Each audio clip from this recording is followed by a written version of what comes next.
नमस्कार। फिर से एक बार स्वागत है मेरे चैनल पर। मैं हूं राज। आप देख रहे हैं हाईवे 33। दोस्तों, आज की जो कहानी है ये बिहार बोधगया की है। बोधगया की कहानी को लगभग 30 साल बीत चुका है। ये कहानी घटना 1993 की है। ये जो कहानी है ये दो सहेलियों की है। एक सहेली का नाम नीलिमा है और दूसरी का नाम खुशी है। खुशी और नीलिमा एक ही मोहल्ले में, मोहल्ला तो नहीं कह सकते, सरकारी क्वार्टर था। नीलिमा और खुशी के पिता सरकारी कर्मचारी थे और उनको सरकारी क्वार्टर मिला हुआ था, उसी में रहते थे और एक ही स्कूल में पढ़ा करते थे। तो चलते हैं आगे कहानी में। क्या हुआ था इनके साथ में, क्या घटना हुई थी, ये जानने के लिए हम चलते हैं आज की कहानी में। और आज की जो कहानी हमें शेयर किए हैं उनका नाम नीलिमा है। नीलिमा जी की कहानी 1993 की है। तो दोस्तों, अगर आप मेरे चैनल पर नए हो और अभी तक मेरे चैनल को सब्सक्राइब नहीं किया है तो प्लीज़ कर लीजिए और साथ में बेल आइकन को दबाना ना भूलिएगा। तो शुरू करते हैं आज की ये कहानी। मेरा नाम नीलिमा है। मैं स्कूल में पढ़ रही थी। साल था 1993 का। बोधगया बिहार में मैं रहती थी अपने परिवार के साथ में। वो जो ठिकाना था रहने का वो सरकारी क्वार्टर था, पिताजी के मिला हुआ था। और उसमें मेरी एक स्कूल का फ्रेंड थी, उसका नाम था खुशी। खुशी और मेरा उम्र लगभग एक जैसा ही होगा, लेकिन खुशी जो थी वो लाख लड़कियों में एक थी। बहुत ही सुंदर, गजब की सुंदर थी वो। उसकी सुंदरता की चर्चा हमारे आसपास में होता रहता था। हर कोई उसकी सुंदरता पर अभिमान करता था कि हमारे मोहल्ले में इतनी सुंदर लड़की रहती है। और सुंदरता के साथ में वो पढ़ाई में भी बहुत तेज थी। भगवान ने उसको फुर्सत में बनाया था और दिमाग भी उसका बहुत तेज था। पढ़ाई लिखाई में नंबर 1 पर ही रहती थी। वो मेरी बेस्ट फ्रेंड में से थी।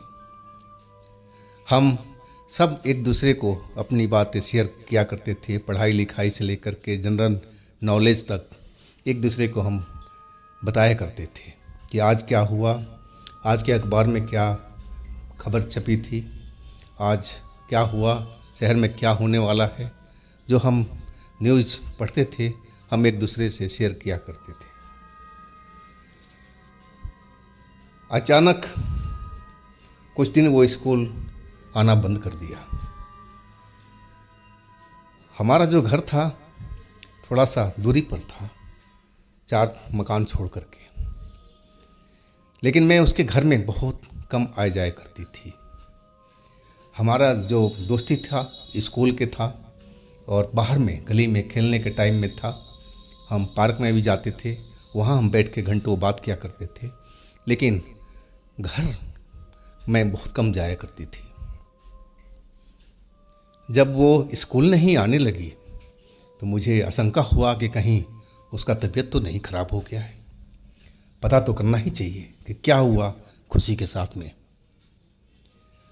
आखिरकार मैं खुशी के घर जब स्कूल से लौटी तो मैं उसके घर पहुंच गई थी। तो वो पलंग पर लेटी हुई थी। तबीयत उसका ठीक ही लग रहा था, देखने में कहीं से भी बीमार नहीं लग रही थी। वो सोई हुई थी, नींद में थी। मैं उसकी माँ से पूछा, क्या मैं मिल सकती हूँ खुशी से? वो कहने लगी, हाँ बेटी आ जाओ। और तब मैं गई जा कर के उसको आवाज़ दिया, खुशी खुशी, स्कूल स्कूल क्यों नहीं आ रही हो, क्या बात हो गया है। अब खुशी ने अपनी आंखें खोली और मुझे इशारा किया अपनी आंखों से कि बैठो। मैं उसी पलंग पर बैठ गई। मैंने पूछा, क्या बात है, बताओ तो खुशी, तबीयत तुम्हारा तो ठीक लग रहा है, स्कूल तो आना चाहिए था, तुम क्यों स्कूल को छोड़ रही हो, क्लास क्यों मिस कर रही हो। वो कुछ नहीं बोल रही थी, चुपचाप मेरी बात को सुन रही थी। अब फिर धीरे से वो बोली, कल मैं स्कूल आऊँगी और सारी बात वहीं बताऊँगी, अभी तुम कुछ मत पूछो, और तुम मेरे से मिल लिया ना, अब तुम जाओ, कल हम स्कूल में मिलेंगे, वहीं पर बातचीत होगी। और जैसे ही मैं वहाँ से उठ के जाने लगी, और तभी खुशी की मम्मी आ गई। मुझे जाता देख कहने लगी, अरे बेटी कहाँ चली, बैठो, पानी वानी ला रही हूँ। तो मैं बोले, नहीं आंटी, मैं जा रही हूँ, मुझे देर हो रही है, अभी तो स्कूल से ही आ रही हूँ मैं। अब मैं उस घर से निकल गई। अगले दिन स्कूल में खुशी मुझे दिखाई पड़ी। वो मेरे से पहले ही निकल चुकी थी। और जब हम क्लास में थे तो कोई बातचीत नहीं हो पाई। हाँ, लंच टाइम में हम बाहर निकले और तब मैंने खुशी से पूछा कि खुशी, क्या बताना चाह रही हो तुम, क्यों नहीं आई थी तुम 3-4 दिन स्कूल, बताओ मुझे। वो फिर एकांत में मुझे ले गई और बोली कि देखो, मैं जो ये बात कह रही हूँ ना, इसको अपने तक ही सीमित रखना, किसी को भी मत बताना, पहले मेरी कसम खाओ। मैंने बोला, हाँ बिल्कुल, बताओ तो सही। मेरे मन में एक अजीब सी घबराहट हो रही थी कि पता नहीं क्या बताने वाली है, क्या बताएगी खुशी। और तभी खुशी ने वो बात बतानी शुरू की। कहने लगी, नीलिमा, ये 5-6 दिन पहले की बात है। मैं किसी काम से बनिए की दुकान तक गई थी। तुम तो जानती है ना, बीच में अंधेरा सा होता है। मैंने कहा, हाँ, कितने बजे गई थी तुम, मैंने पूछ लिया। करीब यही कोई 9 बजे के आसपास रात में, इतना ज़्यादा रात में नहीं हुआ था।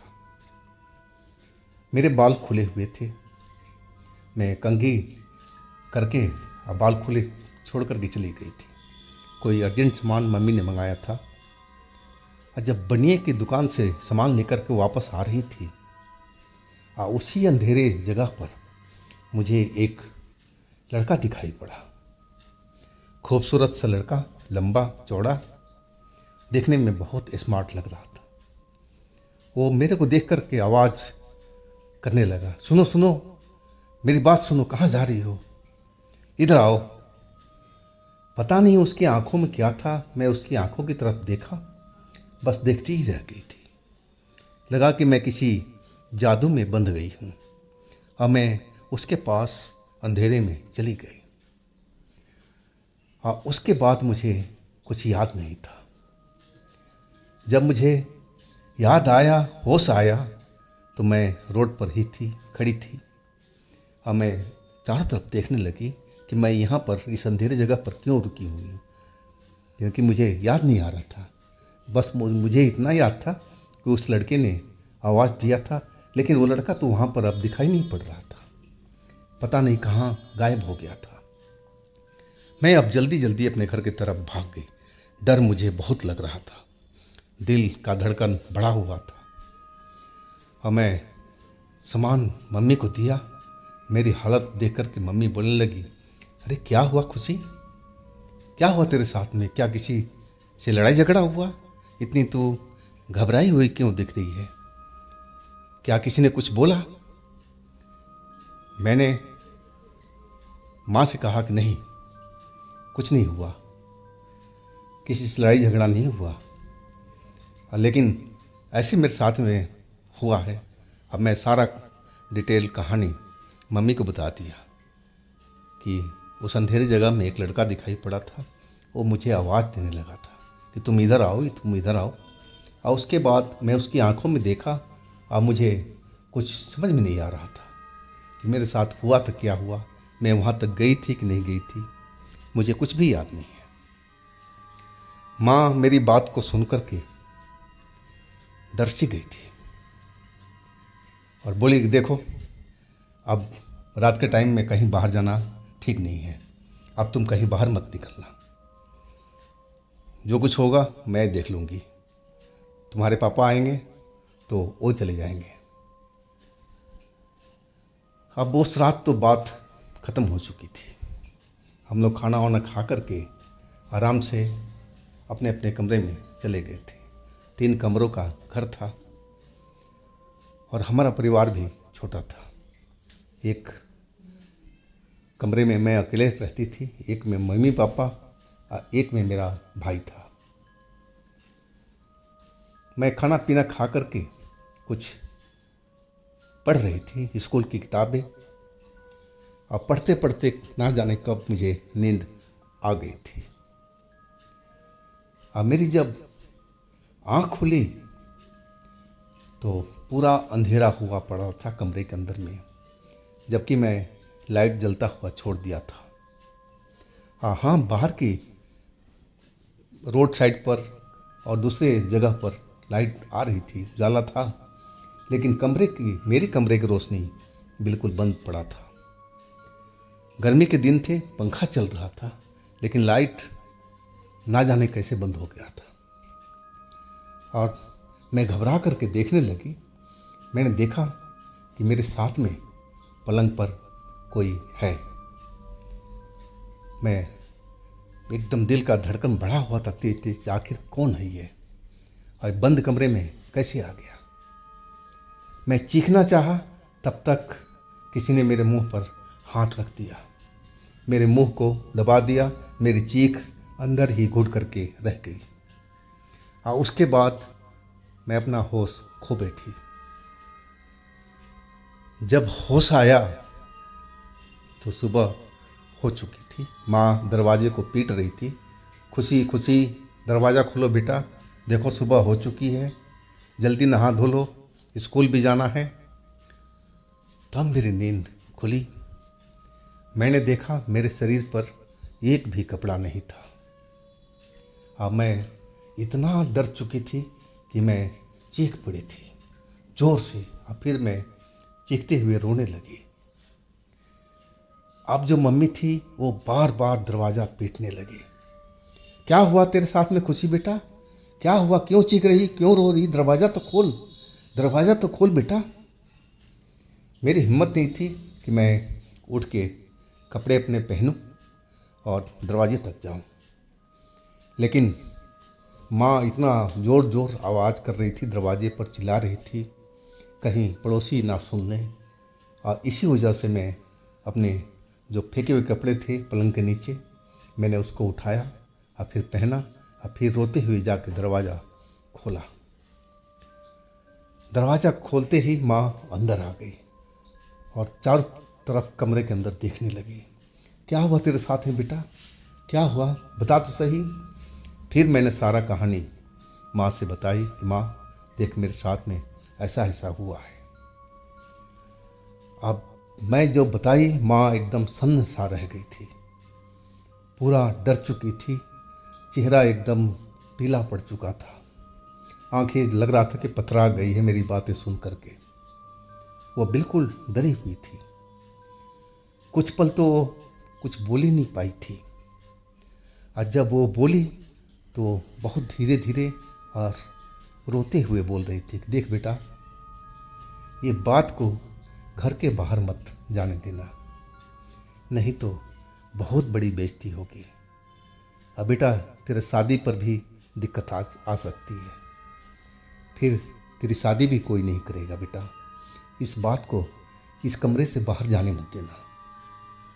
मेरी बात समझ रही है ना कि मैं क्या कह रही हूँ बेटा। मैं कहाँ कुछ बोलने वाली थी, बस मैं रोई जा रही थी। आखिरकार माँ मुझे समझाने बुझाने लगी और फिर शांत कराने लगे। बहुत देर के बाद मेरा मन थोड़ा शांत हुआ था, लेकिन अभी भी मैं डरी हुई थी। आखिर वो कौन था जो मेरे साथ में ऐसा कुछ किया था। माँ कहने लगी कि बेटा डर मत, वो कोई आत्मा है या कोई भूत प्रेत है, वो कोई जीवित इंसान नहीं है। अब हम इसके लिए कुछ इलाज करेंगे, तेरे पापा को मैं बताऊंगी, अब फिर देखते हैं क्या होता है। तो आराम से रह, नहा धो अपना। लेकिन मैं काहे के लिए नहाने धोने जाऊं?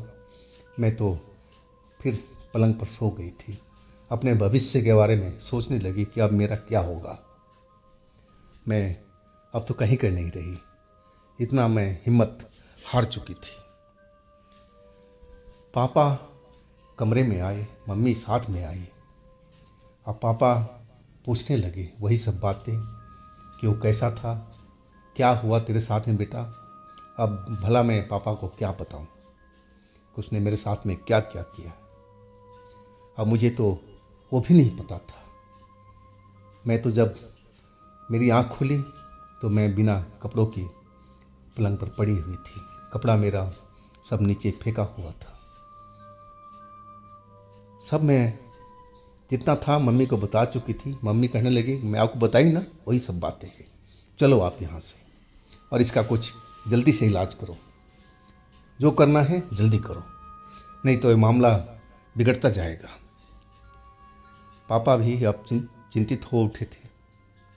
और उसके बाद हम अपने घर में बिल्कुल किसी से, बाहर के लोगों से कुछ नहीं बताया था। ना मम्मी ने बताया था, ना पापा ने, ना मेरे भाई ने। ये सब बातें अंदर ही अंदर रह गई थी। अब पापा जो थे एक तांत्रिक को ले आए थे। तांत्रिक ने देखा और देखते ही बोला कि इसके पास तो कोई जिन आ रहा है, इस पर किसी जिन का साया है, ये मैं कुछ नहीं कर पाऊँगा, मैं इसको संभाल नहीं पाऊँगा, आप किसी दूसरे तांत्रिक को देखो। अब उसकी बात सुन कर के घर के सारे लोग डर चुके थे। पूछने लगे ये जिन क्या होता है, कि हम लोग को तो इतना मालूम था कि भूत प्रेत होता है, लेकिन जिन के बारे में कुछ जानकारी नहीं थी लेकिन बहुत मामूली। जिन शब्द तो सुने हुए थे, लेकिन ये होता क्या है मुझे कुछ जानकारी नहीं थी। ना माँ को थी, ना पिताजी को थी। तब वो तांत्रिक ने बताया कि जिन भूत का ही दूसरा रूप है और वो भूत से ज़्यादा ताकतवर होता है।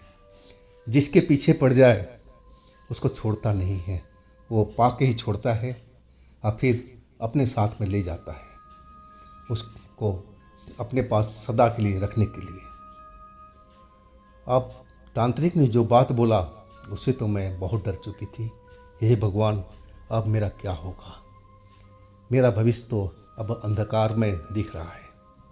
अब फिर मैं रोने लगी थी, लेकिन पापा मुझे दिलासा दिलाते रहे, नहीं बेटा, यही एक तांत्रिक नहीं है, इससे भी बड़े बड़े तांत्रिक हैं, मैं बड़ा से बड़ा तांत्रिक को दिखाऊंगा, तू फिक्र मत कर। और इसके बाद मेरे पिताजी किसी बड़े तांत्रिक के पास में गए थे और उसको लेके आए थे। तांत्रिक ने वही बात बोला जो पहला तांत्रिक बोल के गया था कि इस पर कोई जिन सवार है। जिन ही है जो इसके पास में आया है और अभी भी आएगा, अब इसको छोड़ने वाला नहीं है। ये भी तांत्रिक वही बात कह रहा था। अब पिताजी बोले कि अब इलाज क्या है? वो कहने लगा कि इलाज तो मैं स्टार्ट करूँगा, मैं देखता हूँ कि मैं कितना इसमें सफल हो पाता हूँ, वैसे मैं ज़्यादा उम्मीद नहीं कर पा रहा हूँ। अब पिताजी बोले ठीक है, जितना आप कर सकते हैं कीजिए, और आपके जानकारी में तो तांत्रिक होंगे जो इस जिन को भगा सकते हैं। वो कहने लगे हाँ है, लेकिन इसके लिए आपको दूर जाना पड़ेगा। मैं अभी कुछ करता हूँ और फिर मैं आपको एक एड्रेस देता हूँ, आप वहाँ पर अपनी बच्ची को लेके जाना, उसका इलाज उसी जगह पर हो सकता है। और उन्होंने एक एड्रेस लिख करके दिया था। अब थोड़ा जो तंत्र मंत्र करना था उस तांत्रिक ने मेरे ऊपर में किया था। बोला कि आप इस बच्ची को उस जगह पर ले जाइए, असली इलाज उसी जगह पर हो पाएगा। अब दोपहर का टाइम हो चुका था। अब फिर हम निकले थे उस जगह पर जहाँ उस तांत्रिक ने बोला था। वहाँ पर हम गए तो उस तांत्रिक ने मुझे देखते ही दूर से पहचान लिया, और जैसे ही हम नज़दीक पहुँचे वो कहने लगा कि इस बच्ची के ऊपर में तो एक जिन सवार है और बहुत ही शक्तिशाली जिन है।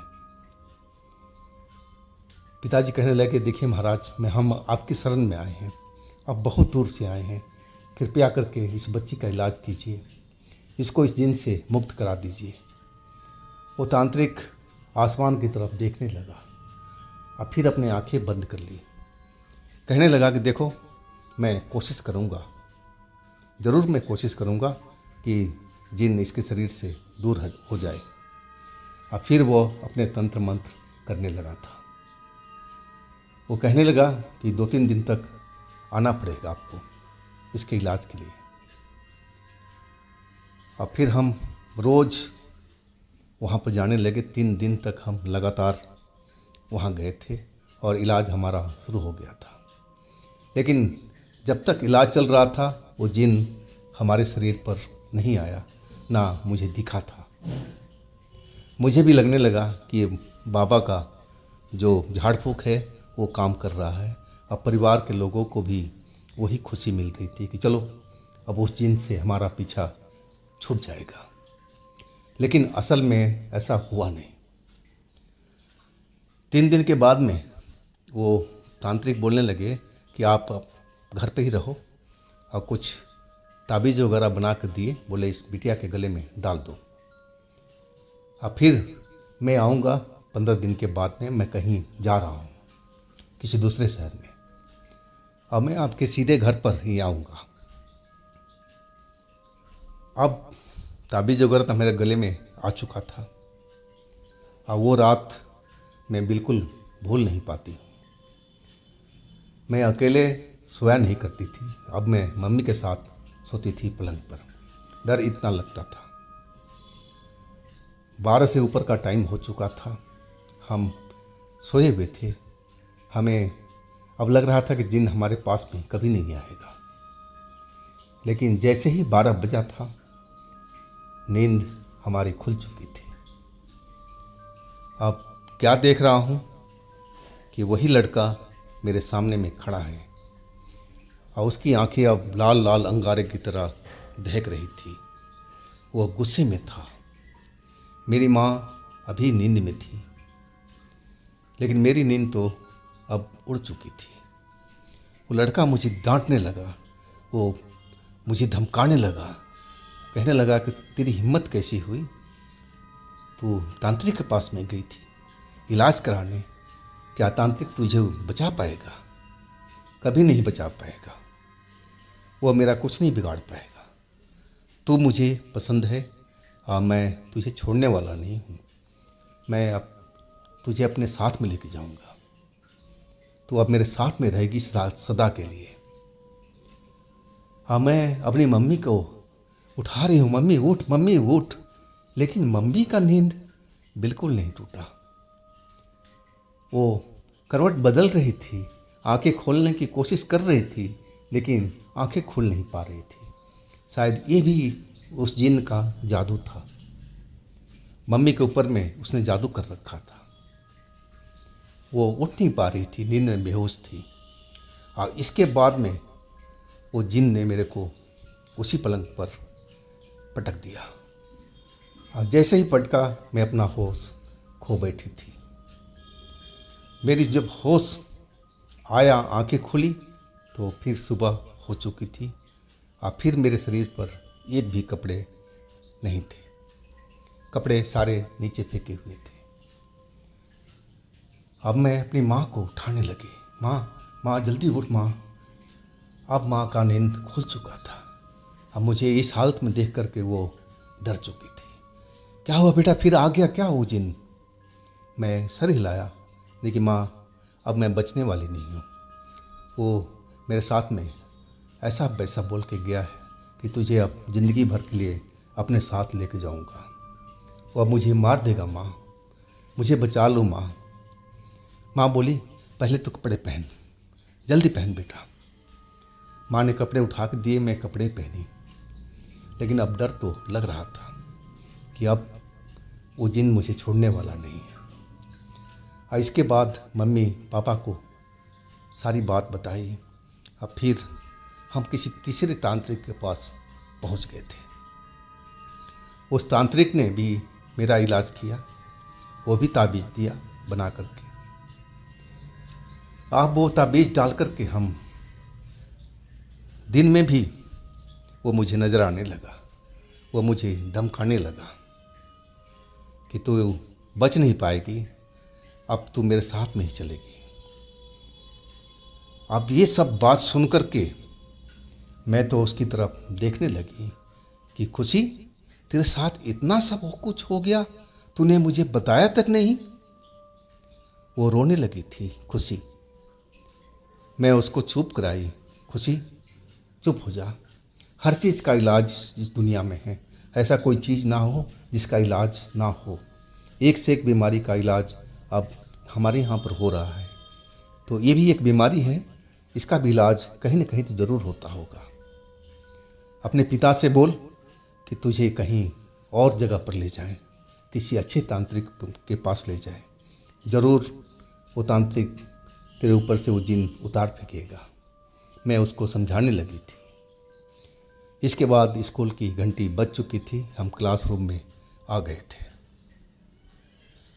अब शाम को मतलब स्कूल का जब छुट्टी हुआ, फिर हम रास्ते में उसको सारी रास्ते समझाती रही कि डरने का नहीं है, डरने से और जो जिन का ताकत है वो बढ़ती होगी। मैंने कहीं पर किताब में पढ़ा था। अब मैं वही सब बातें उसको समझा रही थी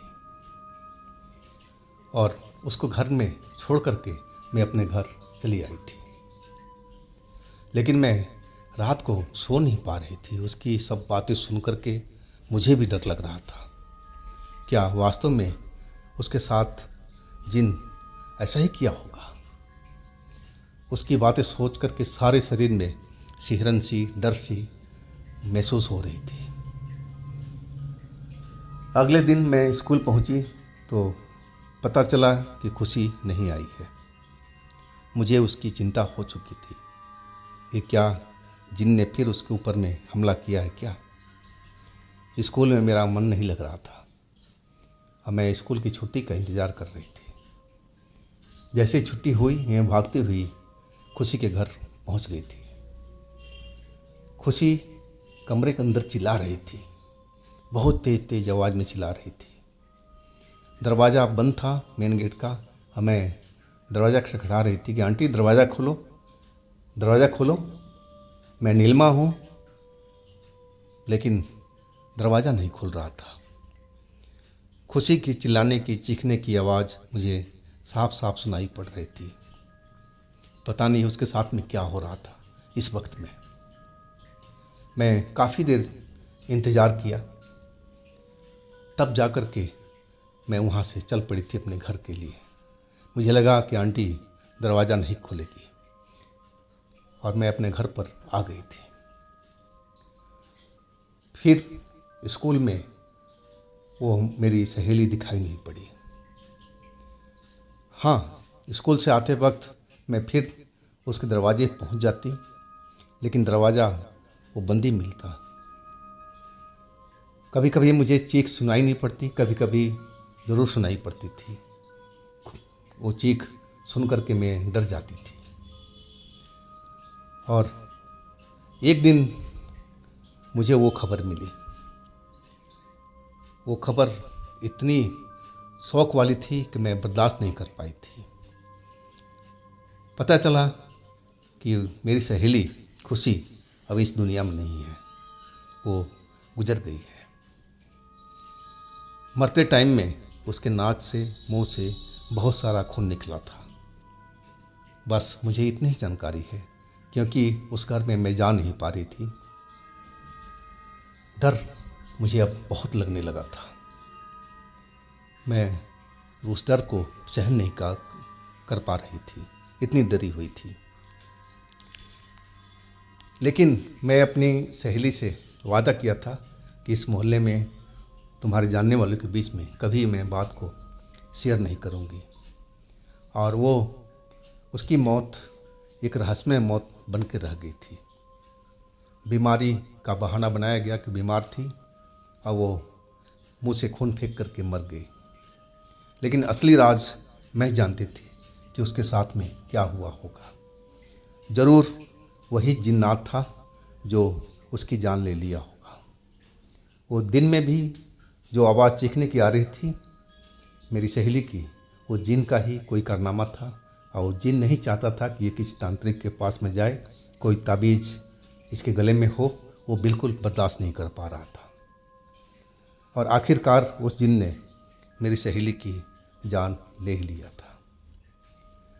और उसके बाद तो हमारे पिताजी का उस जगह से ट्रांसफ़र हो गया था।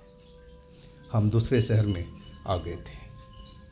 पढ़ाई लिखाई अब हमारी पूरी हो चुकी थी, ख़त्म हो गई थी।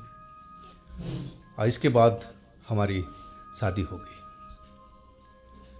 अब हम दिल्ली में रहते हैं और इस घटना को तो 30 साल से अधिक बीत चुका है। लेकिन जब भी उस घटना को मैं याद करती हूँ तो मेरी सहेली का वो चेहरा मेरे सामने में आ जाता है। उसकी आँखों से वो आंसू जो उस टाइम निकल रहा था, मेरे आँखों के सामने सब कुछ साफ साफ दिखाई देने लगता है। तो दोस्तों, ये थी आज की घटना कहानी जो हमें बोधगया से नीलिमा जी ने भेजी थी। और दोस्तों, आपके पास भी इस तरह का कोई अपनी स्टोरी है, कोई घटना हो, तो आप मुझे इंस्टाग्राम पर या मेरे व्हाट्सएप नंबर पर शेयर कर सकते हैं। और दोस्तों, मेरे दूसरे चैनल पर भी जाइए, उनमें भी मैंने अच्छी अच्छी कहानियाँ डाली हुई है जो बेहद आपको पसंद आएगी। चैनल का लिंक मैं नीचे डिस्क्रिप्शन बॉक्स में दे रखा हूँ, तो एक बार ज़रूर उन पर ज़रूर विजिट कीजिएगा, उन कहानियों का आनंद लीजिएगा। मेरे इस चैनल को भी लाइक कीजिएगा, सब्सक्राइब कीजिएगा, शेयर कीजिएगा। फिर हम मिलते हैं अगले दिन एक नई घटना, एक नई कहानी के साथ में। आप लोग अपना बहुत ही ख्याल रखिएगा। नमस्कार।